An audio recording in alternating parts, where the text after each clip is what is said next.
What up, guys? It's Dom, and welcome back to another movie review. Today we are continuing our grind through the X-Men saga with X-Men First Class. X-Men First Class, released in 2011, directed by Matthew Vaughn. In the 1960s, superpowered humans Charles Xavier and Eric Lenshaw worked together to find others like them, but Eric's vengeful pursuit of an ambitious mutant who ruined his life causes a schism to divide them. Let's get right into the 10 essential aspects of a movie. The first essential aspect is plot.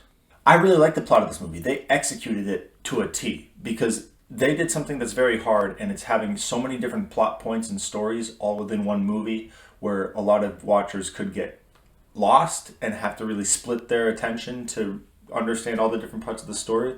But they did a good job really flowing through the plot and making it that you never really have to split your attention. You get to understand all these stories all at once and just have them all connect at the end, and that is great. I love that.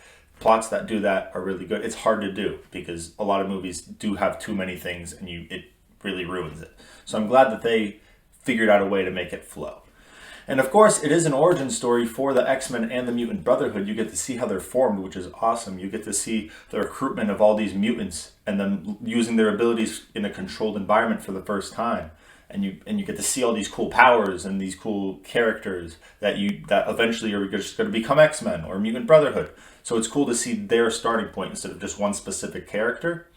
And of course, the possibility of another world war really adds some suspense and intensity to the plot as well. So I think they did a phenomenal job. The second essential aspect is attraction.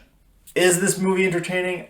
Of course it is. I mean, it is superpowers. You can't really go wrong with movies about superheroes or mutants or in general just people that have special abilities because it's cool to see them using superpowers. It brings you back when you were a kid and you wanted to be a superhero. You want to see superpowers on the big screen. So of course it's entertaining. However, I'm going to talk more about the interestingness of it, if that's even a word. But Magneto's backstory is super interesting. I think he is definitely the deepest character in the X-Men collection. I think he is awesome. He's by far my favorite villain because of how interesting his past is. You see his entire story arc throughout this movie, and you get to see how he becomes as strong as he is.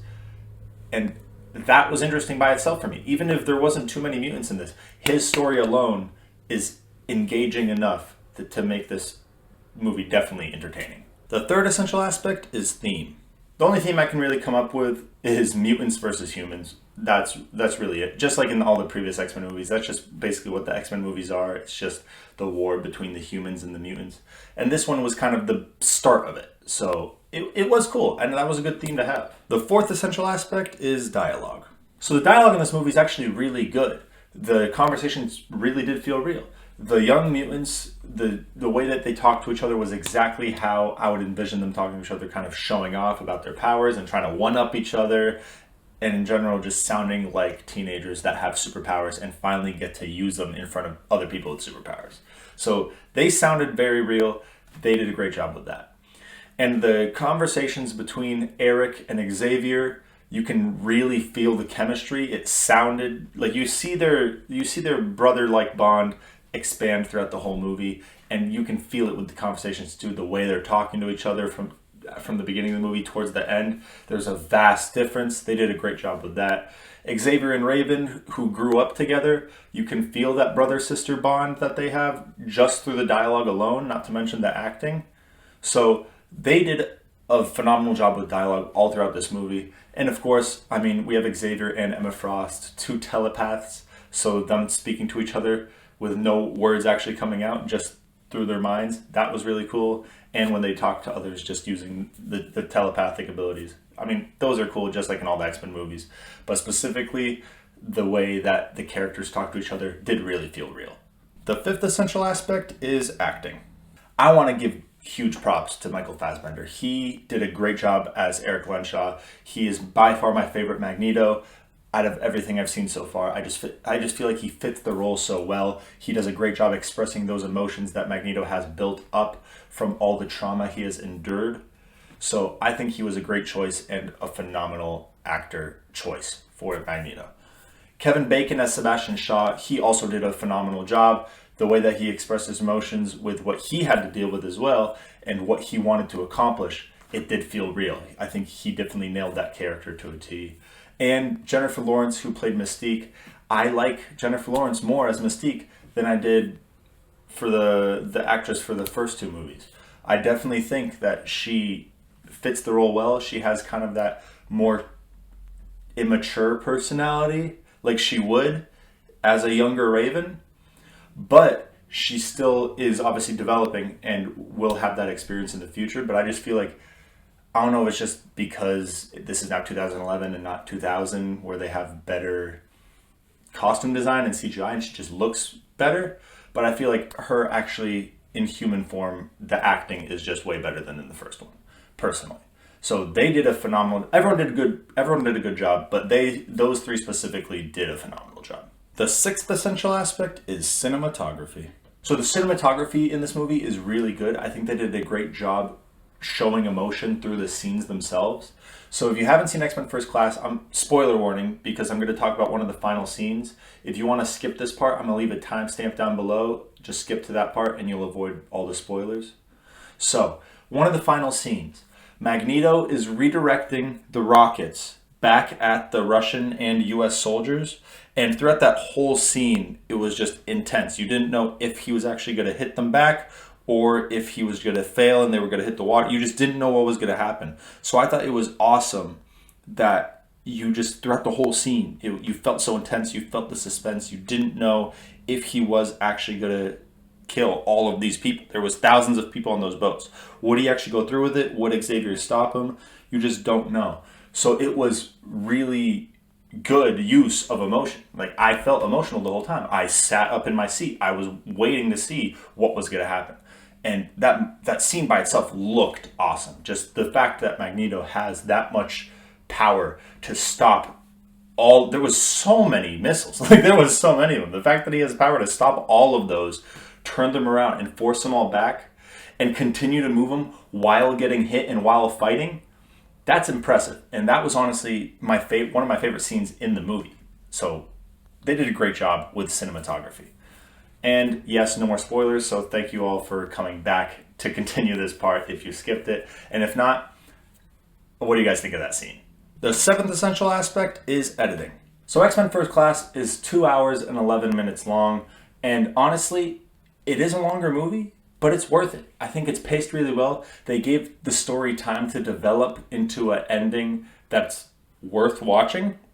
So honestly, I'm glad they kept it over that 2 hour mark. I feel like if they cut it too short, there'd be a lot of plot holes. Obviously, if they made it longer, it might be a little unbearable to watch, because if they made it longer, it'd be like 2.5 hours. That's a hard watch sometimes. So I'm glad they kind of had it in that a little over 2 hour mark to be able to develop the story and wrap it up nicely. The eighth essential aspect is soundtrack.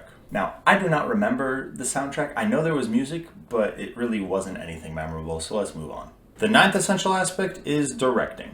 So Matthew Vaughn is the director of this movie, and it was his job to take these previous 8 essential aspects, put them together to make a movie that is worth watching. And honestly, I think he did that. He especially improved throughout his directing career, because he directed 3 movies previously to this one, and they were Layer Cake, Stardust, and Kick-Ass. And I haven't seen Stardust and Layer Cake, but I have seen Kick-Ass, and based off of the reviews that I saw and my personal experience watching Kick-Ass, those are all pretty good movies. However, First Class beats them all out, right? I mean, it is a phenomenal movie. I'm really glad that I got to rewatch it, because it is definitely one of my favorite X-Men movies. There isn't much wrong with the movie after I watched it. Sure, there's a few parts that I would want to change something around, but nothing so major to ruin the movie. So he did a great job, and I'm glad he directed it. And the 10th essential aspect is time. So this movie is 13 years old as of the recording of this video, and I don't think I even have to say it. Of course, it stands the test of time. It is part of one of the bigger superhero franchises, and it is one of people's favorite movies in that franchise. So if all those movies stand the test of time, this one very well does. Now, onto the reviews. So this movie was really good, and the reviewers agree with me. Rotten Tomatoes critics gave it an 86%, Rotten Tomatoes audience gave it an 87%, and IMDb gave it a 77%. I personally have to be somewhere in between the Rotten Tomatoes critics and IMDb. I just believe it belongs in the 80% to a low 80s range. I feel like it's a really good movie and it is hard to beat. However, we are reviewing it based off of every movie ever made. So 80% is really high for that category. But of course, I know there's better movies out there, but there's way more worse movies. So I think the low 80s is a good range for that. And finally, we're on the rankings. Where will X-Men First Class rank in its year, decade, and in all time? Let's find out. In 2011, it will be first above SWAT Firefight. I feel like that was a very easy decision. I don't think you guys need me to explain why. SWAT Firefight is a mid-movie at best, and First Class beats it in every way possible, so I'm not even going to waste your time explaining why. In 2010s, it will take the second position. It will be above Kick-Ass and below Megamind. I think it has a better story than Kick-Ass. It has better characters. It engages you more with the movie in general. I just think it's the better movie in every category. And Megamind is better than First Class. It is close though. Both have a really good origin story. I just feel like in order to understand X-Men First Class, you have to have watched the movies before it. And Megamind, there is no movies before it. It is a standalone movie. I feel like it is a simpler plot to understand and you can get more engaged in the characters and all the twists and turns and just everything about the movie. And if I judge them both as a standalone movie, it just is the better standalone movie. If I was including all the X-Men movie in one slot, it would be higher, but I just feel like Megamind takes the cake for just that reason. It is a better standalone movie. And in all time, it will take second place. It will be under Megamind for obvious reasons and above X-Men Origins Wolverine. Now, this one was a close one for me. I feel like X-Men Origins Wolverine and X-Men First Class are my two favorite X-Men movies, or at least they're both in the top 5. And it was hard. I just only really picked X-Men First Class above X-Men Origins Wolverine simply because it's not just an origin story for a few characters. It is an origin story for the two most important teams in all of these movies, the X-Men and the Mutant Brotherhood. If it was specifically a few characters' origin story, it might switch. I also just think Magneto has a way more interesting story arc than Wolverine. So if I judge, those are my two favorite characters in those movies. If I judge just off of those two characters, that is why X-Men First Class is above X-Men Origins Wolverine. That's all I have for X-Men First Class. If you guys enjoyed this review, make sure to leave a like and subscribe. And make sure to comment what movie you want me to review next. I hope you guys have a great day. Peace out.